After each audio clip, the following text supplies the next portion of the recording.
Well, there it is, guys. It is Eclipse Monday. And, of course, I thought I was going to do a little shooting today. If I can find my target down there. There we go. There she is. Right? So I thought it'd be interesting just to see what it looks like out here at when the eclipse comes. It's going to come at my time. 10:16 and 50 seconds is going to be as much as I get, about 94%. Problem with it is if you can see this, we got fires, and it's blowing a lot of that smoke into the valley here. And if you were to compare this to other videos I've done, you would be able to see a whole bunch more, but really you can't see much past this grazing field right here.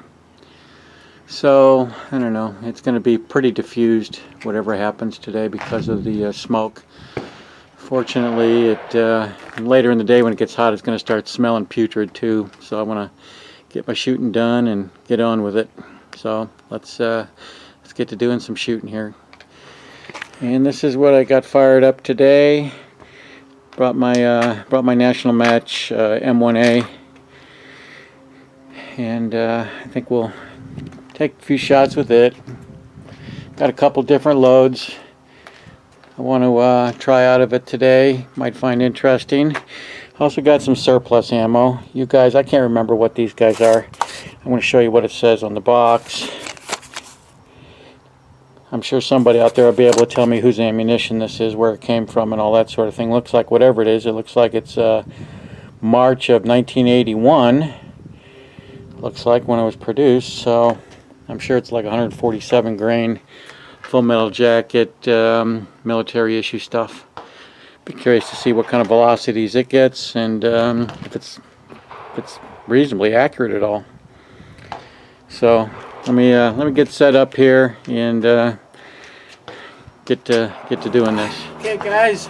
First thing up on the round selection is these are some Hornady 150 grain full metal jacket on top of 41 grains of 4895 H4895.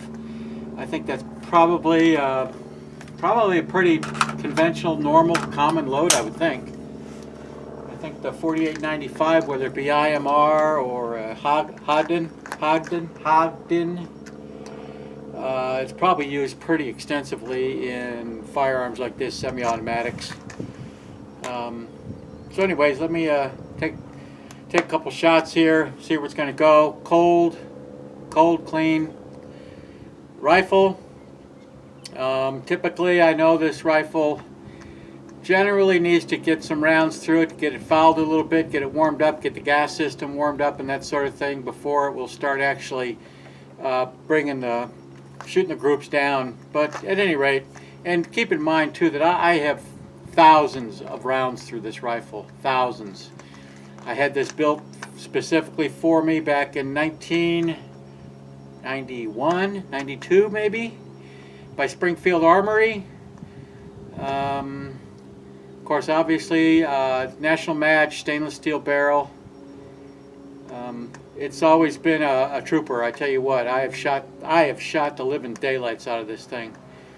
So I realize that its accuracy isn't quite as good as it used to be when it was newer, but I still wouldn't stand in front of it though. So, anyways, let's give it a whirl here and see where we go. My point of aim right now is going to be right between the two red dots underneath the big red bullseye. So let's give it a try here, see what happens.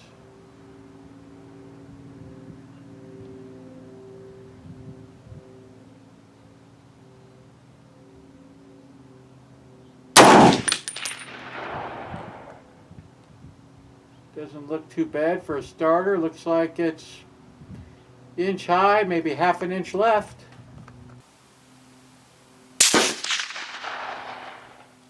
That's not too bad. I'm playing with using some of this kind of hearing protection today.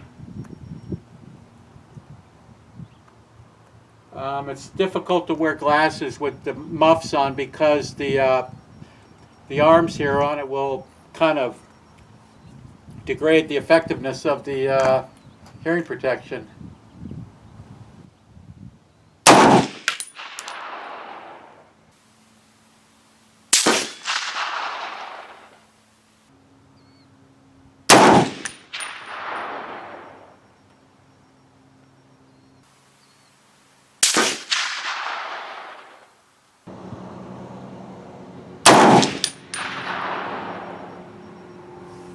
See.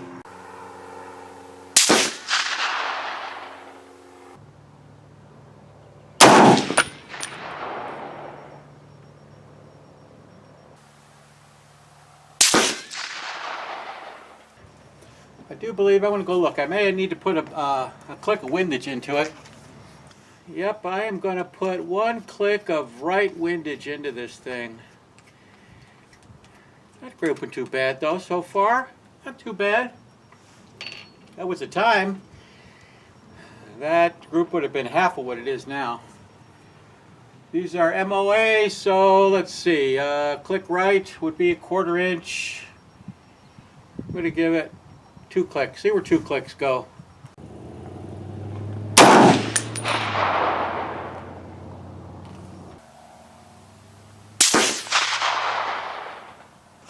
Okay, that windage adjustment seemed to bring it exactly right on line.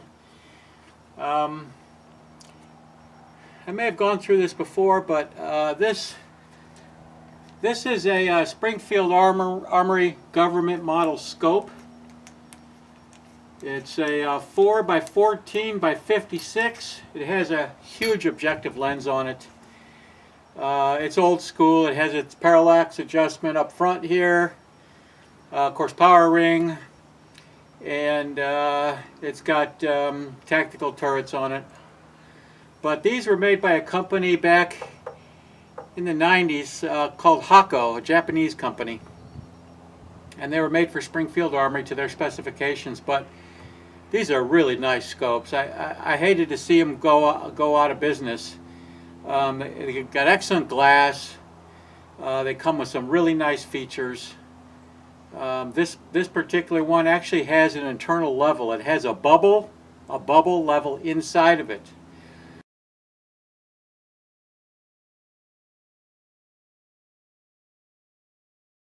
Which on this rifle is critical because we got quite a bit of room between the axis of the bore and the center line of the scope. So you really need to make sure that that rifle is not canted one way or the other, and that level inside the scope, which you can watch with your eye as you're lining up the shot, is very useful in that.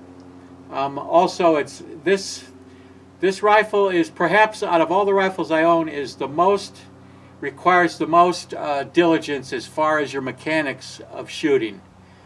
If you pay attention to your mechanics, the basics, and do things consistently, it will shoot wonderful. But if you're a little sloppy, like you don't want to keep your eye down the center line of the scope or pay attention to the level, that sort of thing, it's going to be a little errant.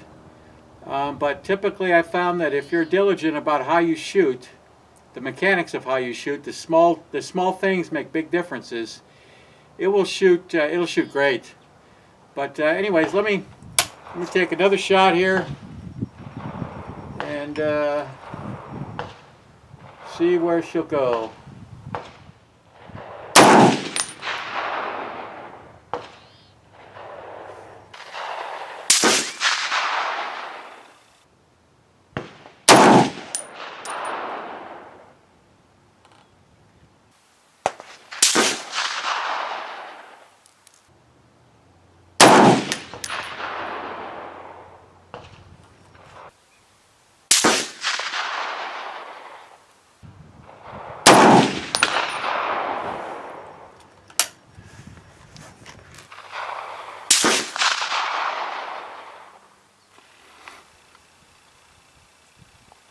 Well, there you go. There's 10 rounds. I think my first one was, I don't know, somewhere here maybe. But anyways, I've fiddle farting around with the windage adjustment. Couple clicks this way, another click back that way. I have to watch a sequence, but overall, I don't think it did too bad. So we'll, I think I'll go back, we'll try a different load now.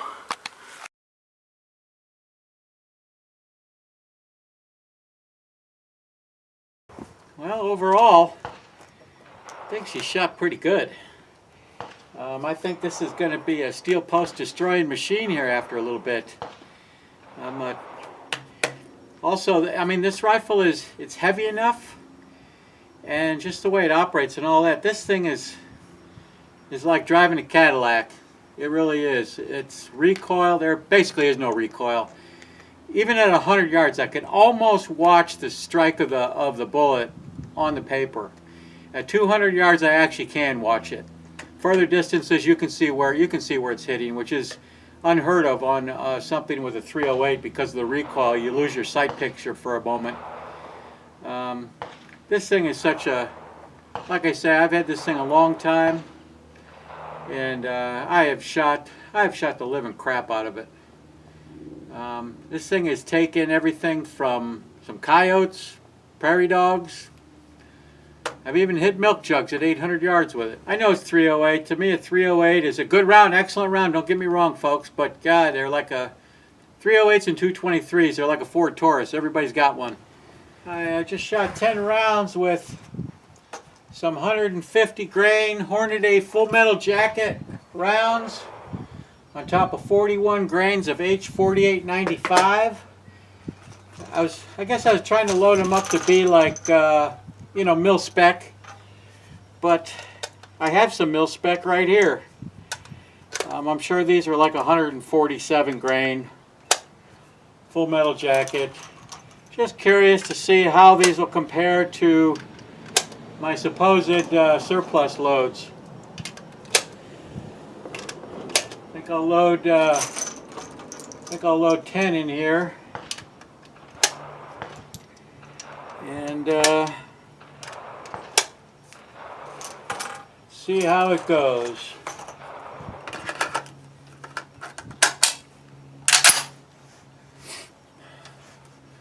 I have to change my different point of aim. I'm going to shoot at the, I think I'll shoot at the, between the two red dots on the left side of the target. Get my monkey business squared away here.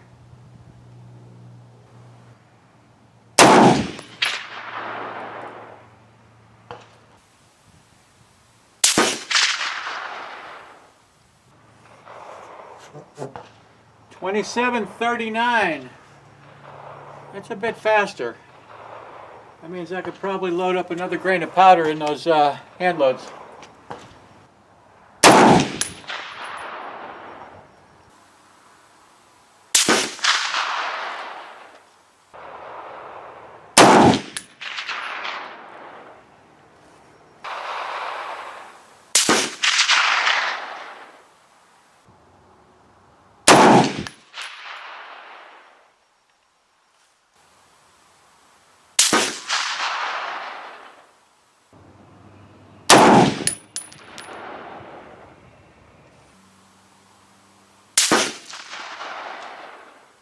Good.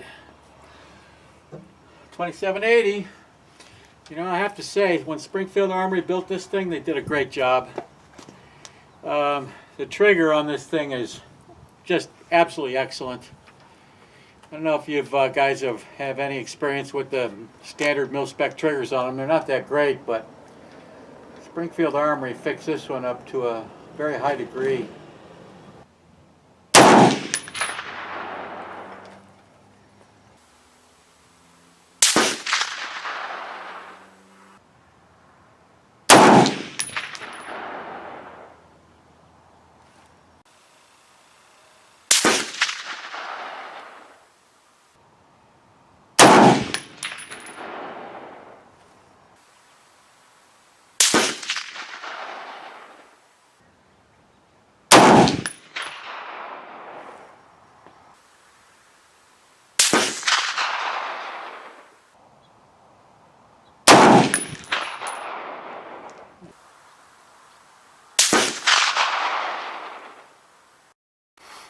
Well, there's a group with 10 mil-spec ammunition, military surplus. Yeah, not too bad. It's okay, I guess. Like I said, I wouldn't stand in front of it. I think I had a little bit, I don't know, it just seemed like a little bit tighter with the hand-loaded, but generally they're basically about the same. Of course, these guys showed, mil-spec stuff showed about 100 foot a second more velocity. So that tells me I can put in, I'm going to put another grain of powder in the next batch of 150 grain full metal jackets I load. Okay.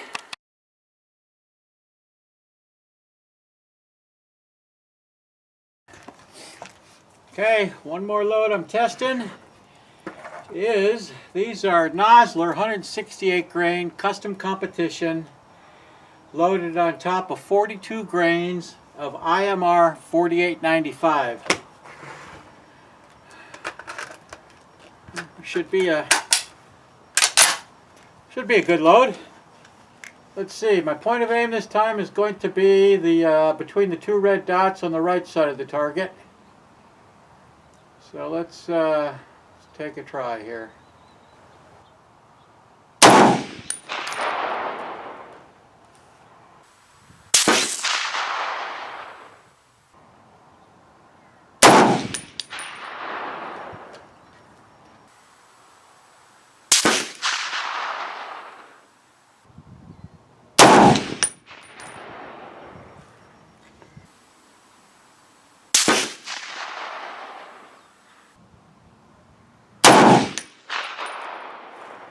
Right in there.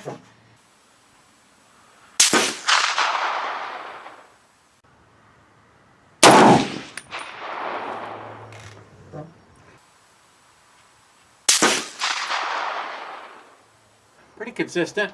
Shot, I can tell that load shoots a little bit better than the 150 grain full metal jackets.